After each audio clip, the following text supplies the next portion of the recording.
Hi friends, ये part 1 है।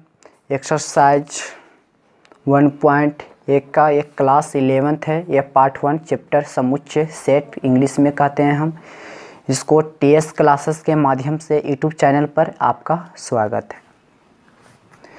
इसका थ्योरी मतलब कि इसका कॉन्सेप्ट पहले पकड़ेंगे कि इसका क्या समुच्चय केकरा हम कहते हैं समुच्चय को।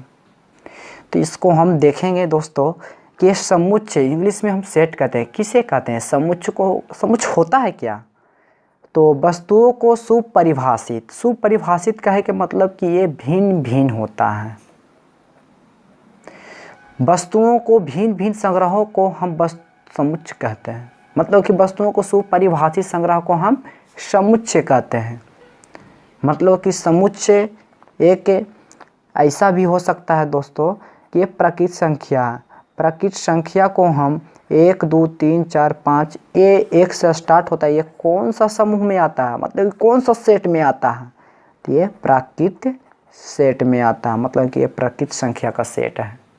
उसी तरह 0 से स्टार्ट होता है होल, मतलब कि ये पूर्ण संख्या का सेट है। तो उसी तरह हम एग्जाम्पल लिए हैं दोस्तों कि भारत की नदियों का संग्रह मतलब कि ये गंगा यमुना नर्मदा बेतवा ये भारत के नदियाँ में आता है कि नहीं, इसको देखेंगे कि ये संग्रह में आता है या नहीं। तो यहाँ पर ही गंगा यमुना और एक नर्मदा बेतवा है। यह संग्रह एक सुपरिभाषित है, मतलब कि एक समुच्चय में है। यह संग्रह एक समुच्चय है, इसका सेट मिलता है। उसी तरह दूसरा एग्जाम्पल है कि भारत की नदियों का संग्रह एक गंगा उसी टाइप का है, यमुना नर्मदा एक नील नदी एक बेतवा है। मतलब कि गंगा नदी भारत में भी आता है, यमुना और नर्मदा। बाकी नील नदी जो है भारत में नहीं आता, ये भारत से हट के है जो अफ्रीका में है।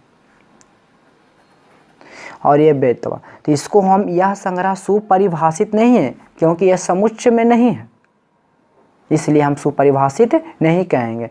जो संग्रह भारत के नदियाँ में है वह संग्रह अलग उसमें नहीं आना चाहिए, इसलिए यह भारत की नदियाँ में नदी नहीं आता, इसीलिए हम इसको कहते हैं सुपरिभाषित नहीं है। ये भारत के नदियों का समुच्चय में नहीं आता। फिर तीसरा एग्जाम्पल है अंग्रेजी के वर्णमाला को स्वरों का संग्रह। मतलब कि स्वर एक भॉवेल देखेंगे तो भॉवेल में हम ए ई आई ओ यू लिखेंगे, जो कि इसको हर कोई भी समुच्चय हो उसको हम मंझली कोष से लिखते हैं, जिसको हम सेट कहते हैं समुच्चय। यह संग्रह सुपरिभाषित है। क्यों? क्योंकि ये स्वर वर्ण का है, ए ई आई ओ यू, और कोई है तो नहीं है। तो अंग्रेजी के बड़े को स्वर को संग्रह होता है जो ए ई आई ओ यू होता है। यह संग्रह समुच्चय में है, यह सुपरिभाषित भी है। फिर विश्व के 5 सर्वाधिक विख्यात के का मतलब होता है कि कोई गणित का संग्रह है, कोई बुक है, कोई इसका बुक है। इस बुक को हम जेम्स वाट, एक जगदीश चंद्र बासु, एक आर्यभट्ट, मैडम क्यूरी, एडिसन। मतलब कि ये जेम्स वाट के जो विश्व में जो है 5 सर्वाधिक विख्यात, ये सुपरिभाषित है या नहीं? तो ये नहीं आता। कोई भी बुक हो उस बुक को हम सर्वाधिक में हम विश्व के 5 सर्वाधिक में हम नहीं रख सकते हैं। मतलब कि ये बुक अनंत बुक होता है, ये विश्व का कोई पता नहीं है कि कितना बुक होता है। तो यह संग्रह सुपरिभाषित नहीं है क्योंकि यह समुच्चय में नहीं होगा। मतलब कि इसका सेट नहीं बन रहा। परिभाषा क्या किया कि वस्तुओं को सुपरिभाषित संग्रह को हम समुच्चय कहते हैं। मतलब कोई वस्तु है उस पर हम सुपरिभाषित, मतलब कि वे समुच्चय में है या नहीं, वे आता है विश्व के 5 सर्वाधिक है कि नहीं। तका विश्व के यही 5 किताब है नहीं ना, तो इस तरह को हम एग्जाम्पल को सुपरिभाषित नहीं कहेंगे। फिर आपका अगला है कि समुच्चय का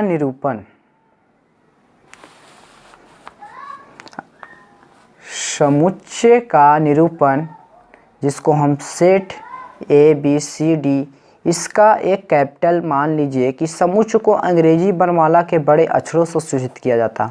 समुच्चय को कोची से सूचित किया जाता है दोस्तों?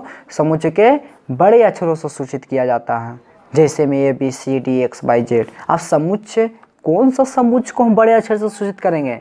कि कोई भी अंग्रेजी वर्णमाला के स्वर को समुच्चय में हम रखते हैं। मतलब कि ये जो दर्शाया हुआ है कि A B A E I O you, इसको हम अंग्रेजी के कोई भी ए बी सी डी के अक्षर से हम सूचित करेंगे। ये जो लिखा हुआ मान ए ई आई ओ यू, ये किसका मान है?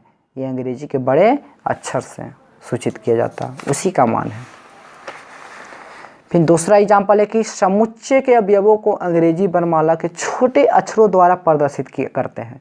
मतलब कि जो समुच्चय का अवयव है, उसका सदस्य वे अंग्रेजी के वर्णमाला के छोटे अक्षरों द्वारा प्रदर्शित करते हैं। मतलब कि ए समुच्चय, जैसे कि पहला A B C D dot dot dot X Y Z, इसका आदि है, इसको हम समुच्चय में रखेंगे। मतलब कि एक मंझली कोष्ठ में हम रखेंगे।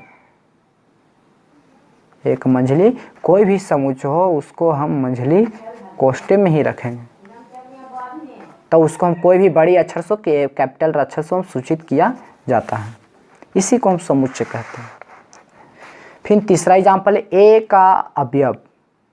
ए का अवयव के कहे का मतलब कि ये सदस्य है, किसका? वस्तुओं का।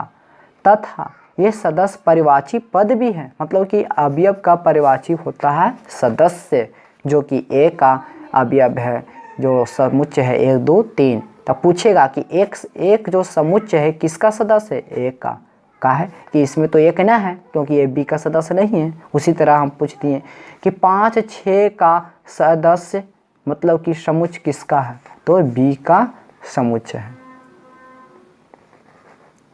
ये बी का समुच्चय है। फिर चौथा है दोस्तों कि ई हम छोटा सा टूल से है, जो कि ई से हम पढ़ते हैं इप्सिलन का अर्थ होता है सदस्य है या अवयव में है। फिर एक वाव है ई, बिलोंग्स टू का अर्थ, बिलोंग्स टू मतलब कि इसका अर्थ होता है सदस्य है, अवयव में है, इसी को हम बोलेंगे बिलोंग्स टू। और एक वाव ई से बोलेंगे इप्सिलन का अर्थ होता है सदस्य है, अवयव में है। तो दोस्तों आज भर इतना ही थ्योरी रहेगा, और अगला पार्ट 2 में मिलेगा थ्योरी बाय थ्योरी। आप एकदम कॉपी कलम निकाल के इसको उतारें और हम शुरू से सीखें क्लास 11th का। एक भी मैथ में प्रॉब्लम नहीं होगा। अगर होता है प्रॉब्लम तो उसको कमेंट करें, या व्हाट्सएप के माध्यम से नंबर से कमेंट करें, और उसी को फिर हमसे संपर्क करें, आप पूछें।